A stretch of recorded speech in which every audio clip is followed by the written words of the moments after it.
PF के बारे में जानते होंगे, प्रोविडेंट फंड। कुछ लोग पीपीएफ के बारे में जानते होंगे, पब्लिक प्रोविडेंट फंड। लेकिन आज एक नया आया है जिसको वीपीएफ बोलते हैं। तो वीपीएफ जानने के पहले मैं पीएफ और पीपीएफ के बारे में कुछ संक्षेप में बताता हूँ। पीएफ क्या होता है? जब कोई व्यक्ति गवर्नमेंट जॉब या प्राइवेट जॉब करता है तो उसका सैलरी जितना मिलता है उसका 10% उनका पीएफ के पैसे में, पीएफ के अकाउंट में जाता है।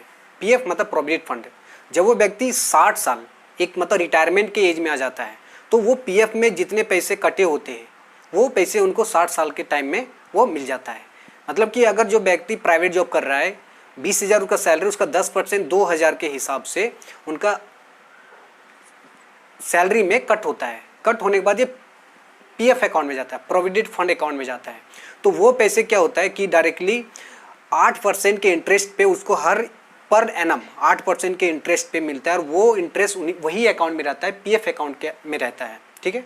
तो जो गवर्नमेंट जॉब कर रहे हैं और प्राइवेट जॉब कर रहे हैं, वो ये दोनों के लिए तो अच्छी है। मतलब जब वो रिटायरमेंट होते हैं तो उनको जितने पीएफ में उनके पैसे जमा हुए थे उनको ये मिल जाती है। लेकिन बहुत लोग ऐसे हैं कि जो डेली का वर्क करते हैं, ना वो गवर्नमेंट जॉब करते हैं ना प्राइवेट जॉब करते हैं, तो उनके क्या है, तो उनके लिए मैं वीडियो में बताया हूँ, यहाँ पे लिंक दिया हुआ है, वो वीडियो में बताया हूँ कि पीपीएफ अकाउंट खोल सकते हैं। पीपीएफ अकाउंट में क्या होता है, ये होता है पब्लिक प्रोविडेंट फंड। मतलब अगर आप पीपीएफ अकाउंट खोलना चाहते हैं तो कोई भी पोस्ट ऑफिस या अपने बैंक में या ऑनलाइन अपने बैंक के मोबाइल बैंकिंग में खोल सकते हैं। ठीक है। तो पीपीएफ अकाउंट में और पीएफ अकाउंट में क्या होता है कि पीएफ अकाउंट में 8.5 के इंटरेस्ट रेट पे मिलता है और पीपीएफ में 7.5 के इंटरेस्ट रेट में मिलता है। पीएफ में क्या होता है कि आपको कभी भी पैसे वो निकाल सकते हैं, लेकिन पीपीएफ में क्या होता है कि उसमें बॉन्डेज होता है कि आपको 15 साल तक एक टाइम होता है, उसके अंदर हम पे पैसे नहीं निकाल सकते हैं। उस निकाल सकते हैं लेकिन उसमें क्या कुछ कंडीशन होता है। ठीक है। तो अभी हमने आपको बताया कि पीएफ और पीपीएफ क्या होता है। ठीक है। अब जो नया लॉन्च आया है, वीपीएफ आया है, voluntary provident fund. Voluntary provident fund के अंतर्गत क्या होता है कि अगर आप गवर्नमेंट जॉब करते हैं या प्राइवेट जॉब करते हैं तो उसमें से क्या है कि एक लिमिट परसेंटेज में आपका तनख्वाह से, मतलब आपके सैलरी से आपका पीएफ अकाउंट में जाता है। लेकिन बहुत देखिए क्या है कि अगर आप पीएफ आपके सैलरी मिलता है तो सैलरी में क्या होता है कि सारा चीज़ खर्च नहीं होता है, कुछ अपने सेविंग करके भी रखते हैं।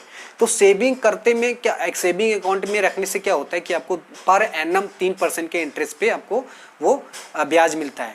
तो वो अगर आपका पैसा सेविंग अकाउंट में रह रहा है, जो आपको सैलरी मिल रहा है, वो सैलरी में क्या कीजिए कि पीएफ में जो पैसा कट रहा है ना उसको थोड़ा अमाउंट बढ़ा दीजिए।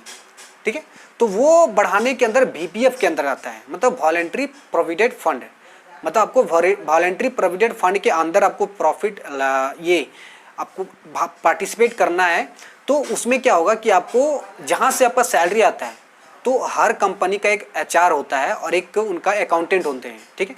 जहाँ से वो क्या होता है एम्प्लॉय लोग को उनका जो मंथली में उनका जो सैलरी होता है वो उनके अकाउंट में ट्रांसफ़र होता है। तो अगर आप वीपीएफ लेना चाहते हैं तो वीपीएफ लेने में क्या होता है कि डायरेक्टली आप एचआर के पास या अपने अकाउंटेंट के पास जाइए, वहाँ पे एक एप्लीकेशन सबमिट कीजिए। वो आपको वीपीएफ जो वॉलंटरी प्रोविडेंट फंड होता है वो पीएफ के अकाउंट से लिंक कर देंगे, और उसमें से आप जितना चाहे आपके सैलरी का जितना भी अमाउंट वो अपने ट्रांसफ़र कर सकते हैं। ठीक है। तो अगर आप चाहते हैं 100% तो ट्रांसफ़र नहीं कर सकते। अगर आप का 20,000 सैलरी तो 20,000 नहीं सकते, लेकिन आप जितना चाहे वो जो एक कंपनी आपको जो पीएफ दे रही है उसका परसेंट, और अगर आप जितना आपके अनुसार आप जितना डिजायर करते हैं कि नहीं हमें से जो पीएफ में पैसा जा रहा है तो उसमें से क्या है कि मैं थोड़ा और बढ़ाना चाहता हूँ, तो वीपीएफ के अंतर्गत वो अपना परसेंटेज बढ़ा सकते हैं, और आपका सैलरी से आपको अमाउंट जितना आप चाहते हैं उतना वो अमाउंट कट के चला जाएगा। ठीक है। तो बहुत लोग के पास कन्फ्यूजन है कि पीएफ और वीपीएफ में क्या डिफरेंट है। तो पीपीएफ होता है प्रोविडेंट फंड, जो आपको कंपनी द्वारा जो पीएफ आपको कट जा रहा है वो फिक्स है, जो कंपनी वाले ने डिसाइड करते हैं वो फिक्स है। लेकिन वीपीएफ में क्या होता है कि आप डिसाइड कर सकते हैं कि आपके जो सैलरी मिल रहा है वो सैलरी में कितना अमाउंट और आप पीएफ अकाउंट में देना चाहते हैं। एक चीज़ मैं बताना चाहता हूँ ना, ये जो वीपीएफ है निकला है वो एक अच्छे है। मतलब क्यों अच्छे है कि देखिए, अगर एक जो बैचलर होता है या जो मैरिड होता है उनका क्या होता है कि सेविंग अकाउंट में कुछ न कुछ सेव करते हैं फ्यूचर के लिए। तो अगर आपको अब सेविंग में ज़्यादा पैसा रह रहा है तो सेविंग में करके दी वो उसमें VPF अप्लाई कर दीजिए अपने जहाँ पे आप जॉब करते हैं, गवर्नमेंट या प्राइवेट। तो VPF अप्लाई करेंगे तो क्या होगा कि उसमें से आपका सेविंग आपका जो सैलरी मिलता है उसमें PF ज़्यादा कटेगा, और PF ज़्यादा कटेगा तो क्या होता है कि आपको इंटरेस्ट रेट 8% के पर एनम के हिसाब से मिलेगा, ठीक है। लेकिन वही अगर आप जैसे आपको सैलरी मिलता है, सैलरी को लेके डायरेक्टली अपने क्या करते हैं कि आप PF अकाउंट में सेविंग अकाउंट में रखते हैं, तो सैलरी को सेविंग अकाउंट में रखने से पर एनम से 2 से 3% के हिसाब से आपको क्या होता है इंटरेस्ट मिलता है, ठीक है। तो आज की वीडियो में इतना ही। अगर मेरा वीडियो अच्छा लगा, आपको कुछ लगा कि सीखते हैं, तो सब्सक्राइब कर दीजिए, लाइक कर दीजिए और कमेंट कर दीजिए, ठीक है। आज क्या है कि आज मैं PF के बारे में बताया, अगले मैं बारे में UPI के बारे में बताऊँ। UPI का जो पेमेंट होता है, क्या आपको फ़ोन पे, गूगल पे, व्हाट्सअप पे भी आया, व्हाट्सअप पे आया, बहुत लोग जानते हैं, बहुत लोग नहीं जानते। और आपका पेटीएम आने वाला दिन में क्या चार्ज लगाएगा, हर ट्रांजेक्शन में कुछ चार्ज लगेगा। आज क्या है कि फ़ोन पे, पेटीएम बहुत सारे पे यूज करते हैं, उसमें कोई ट्रांजेक्शन नहीं लेता है, ठीक है। तो आने वाले टाइम में क्या आपका PF, आपका जो फ़ोन पे, पेटीएम और गूगल पे है, वो आपके लिए अच्छे हो सकते हैं फ्यूचर में के लिए, यही मैं वीडियो बताऊंगा।